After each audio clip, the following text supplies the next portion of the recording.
Baik, SGD kami, SGD A5 pada kali ini akan membahas mengenai Micturating Cystographhy, Urodynamic Examination, and Uroflowmetry.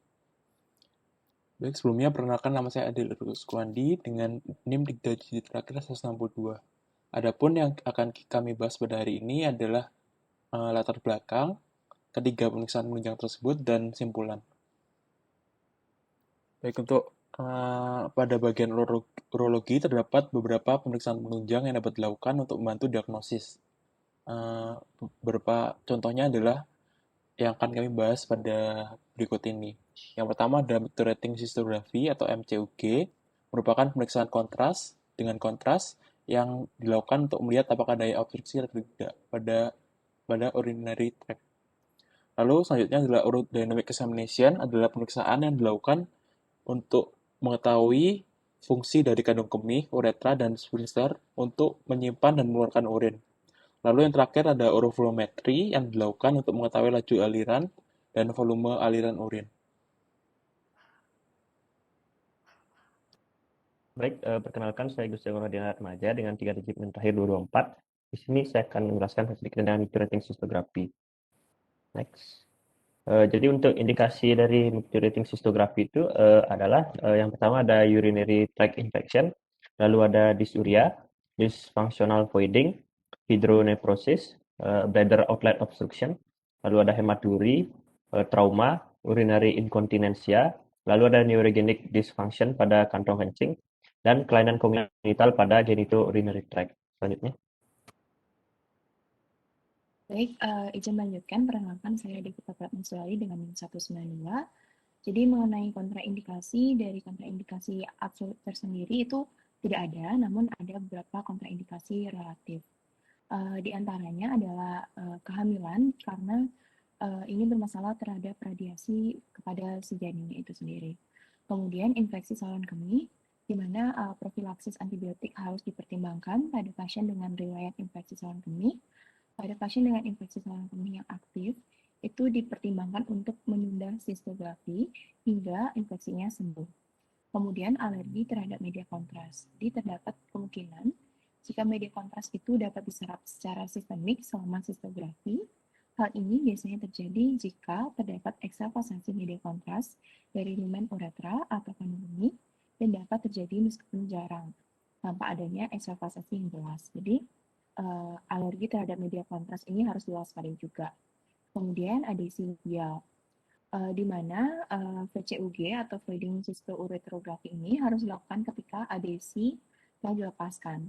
Kemudian untuk demensia dan psikosis parah karena pemeriksaan video urodinamik ini bergantung pada kemampuan berkomunikasi pasien dan pemeriksa sehingga diharapkan penderitanya harus sadar. Next. Kenalkan, nama saya Kak Deina Yunita Pratiwi dengan NIM 203. Izin untuk melanjutkan tentang prosedur VCUG atau MCU. Di sini prosedur tersebut menggunakan kateter yang akan dimasukkan ke dalam uretra dan kandung kemih. Pertama-tama nanti perawat radiologi akan membersihkan terlebih dahulu lubang uretra dengan hati-hati, lalu dimasukkannya kateter ke dalam uretra dan kandung kemih. Terus nanti akan diletakkan atau ditempelkan kateter pada kaki pasien. Setelah itu dihubungkan kateter ke tabung yang berisi larutan zat kontras cair. Setelah itu ahli radiologi ataupun perawat akan menyesuaikan mesin pada pasien untuk mengambil beberapa gambar dari perut dan panggul. Lalu untuk perawat akan memulai agen kontras dan infus agen kontras. Setelah itu akan dimasukkan dan terisinya kandung kemih. Untuk beberapa gambar radiografi akan diambil selama periode itu.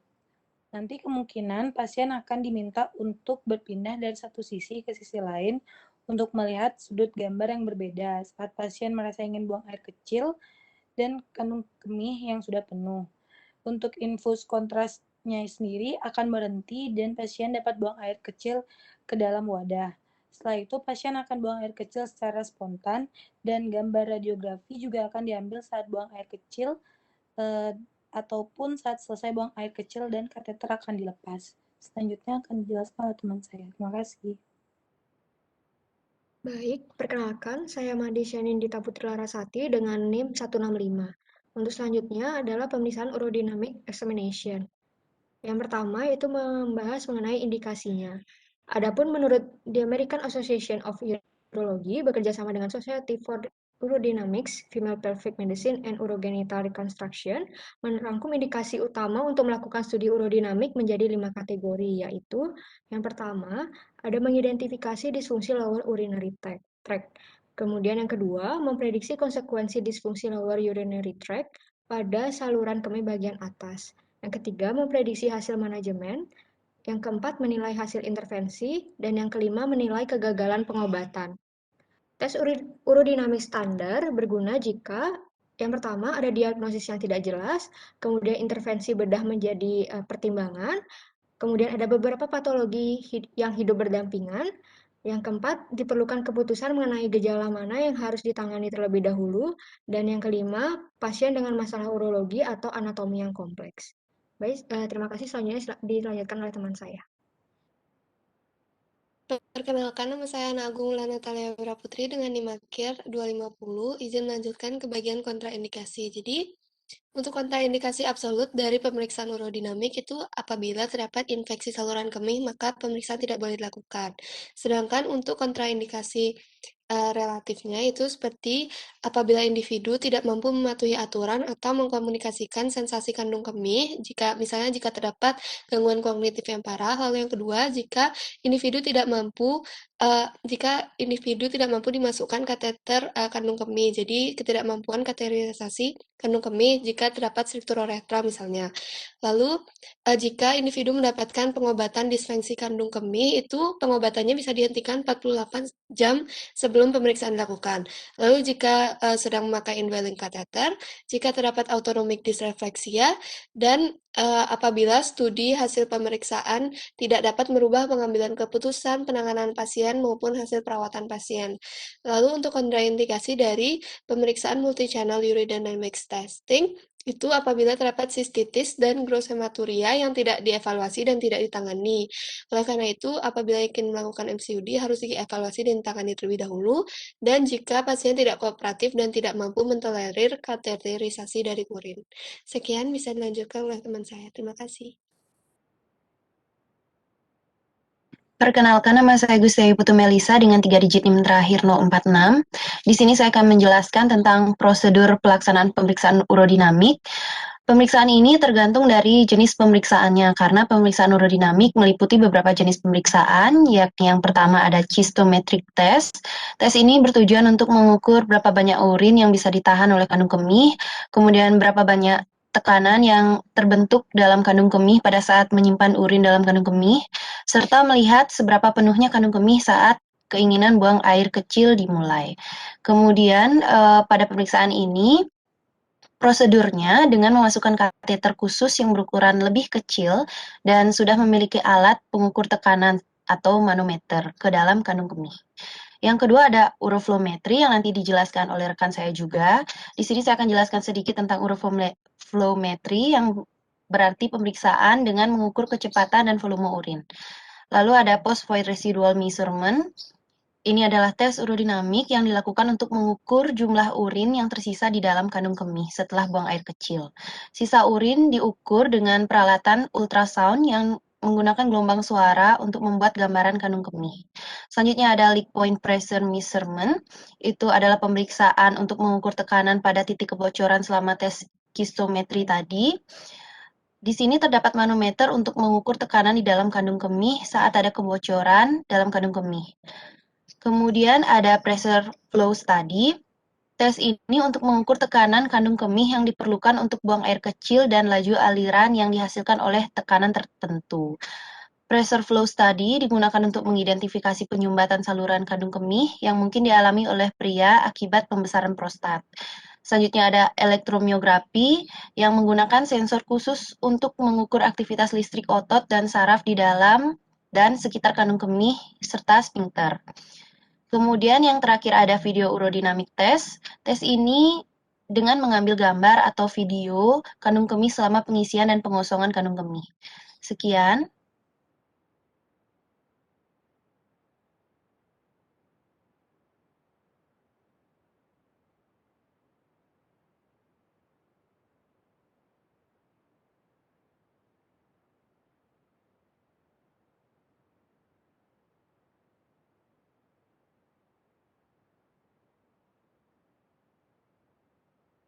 Baik, terima kasih. Di sini saya Aditya dengan tujuan identifikasi 070 akan menjelaskan ke bagian urofilometri di bagian indikasi.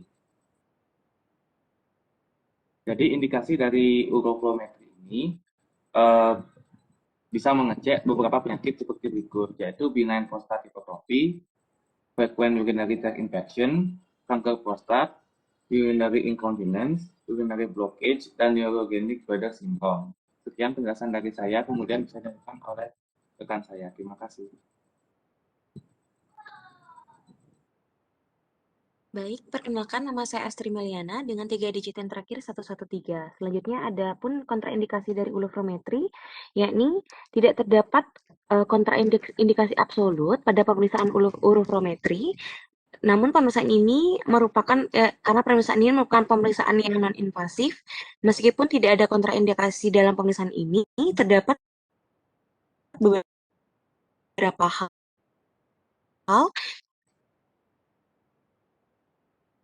dan tidak dapat umpan balik seperti sensasi berkemih, misalnya pada pasien dengan gangguan kognitif, lalu pasien tidak dapat mengontrol gerakan tubuh saat berkemih, dan juga mengkonsumsi obat-obatan yang dapat mempengaruhi fungsi berkemih seperti alpha blocker, anti-epilepsi, antispasmodik, antipsikotik, ansiolitik, kafein, kalsium channel blocker, seperti amlodipin, diuretik HCT, hipnotik, analgesik opiat, dan antidepresan trisiklik. Selanjutnya akan dilanjutkan oleh teman saya. Terima kasih.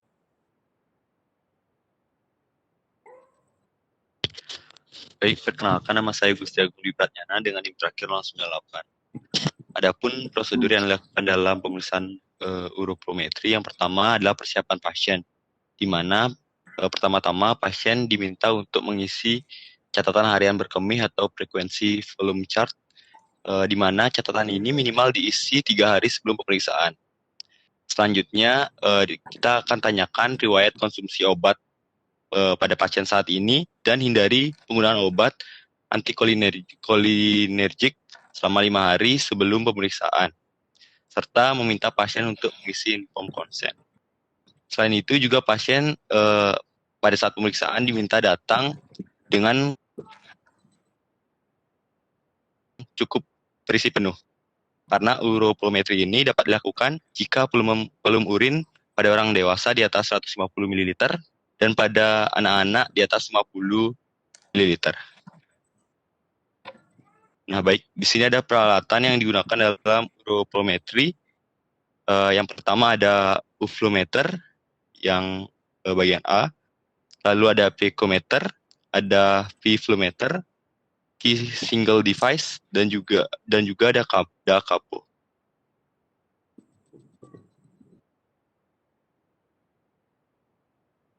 Baik, selanjutnya perkenalkan saya Niludia Waini Pangestu dengan 3 digit yang terakhir 032.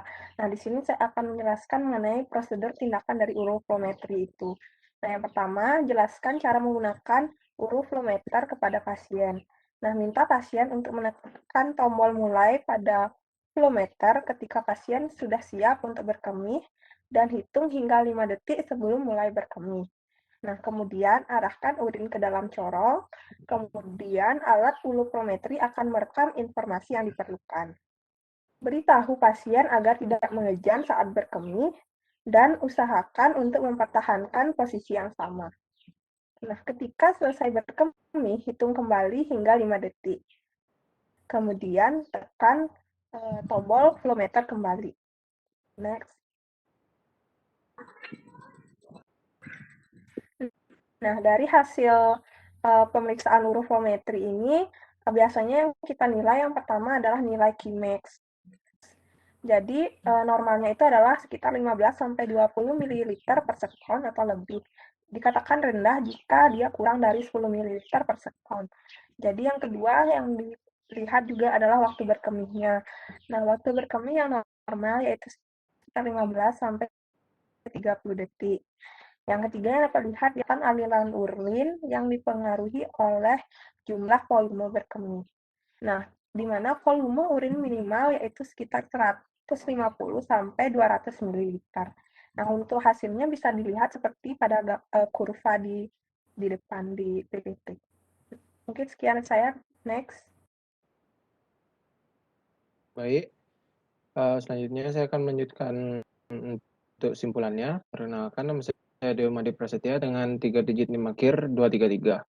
Pertama, micturating cystourethography, yang dimana merupakan fluoroskopi study pada saluran kemih bagian bawah yang berguna untuk menilai kandung kemih, uretra, dan melihat keadaan organ pasca operasi. MCUG diindikasikan untuk urinary tract infection, dysuria, hematuria, dan lain-lain. Sedangkan kontraindikasi dari sistografi ini antara lain kehamilan, infeksi saluran kemih, adesi labial, dan demensia. Lalu prosedur dari MCUG ini melibatkan kateter atau tabung plastik lunak yang dimasukkan ke dalam uretra dan kandung kemih. Lalu selanjutnya ada urodynamic examination, di mana memiliki 5 kategori indikasi utama yang bertujuan untuk mengevaluasi sifat dan penyebab gejala pasien, lalu mereplikasikannya untuk membantu diagnosis dan pengobatan. Di mana kontraindikasi pada pemeriksaan urodinamik ini ada infeksi saluran kemih. Lalu prosedur pemeriksaan urodinamik tergantung jenis pemeriksaannya, karena pemeriksaan ini ada beberapa jenis pemeriksaan. Lalu selanjutnya ada uroflowmetry, di mana uroflowmetry ini menampilkan hasil diagnosis penyakit urinary tract yang cepat dan mudah.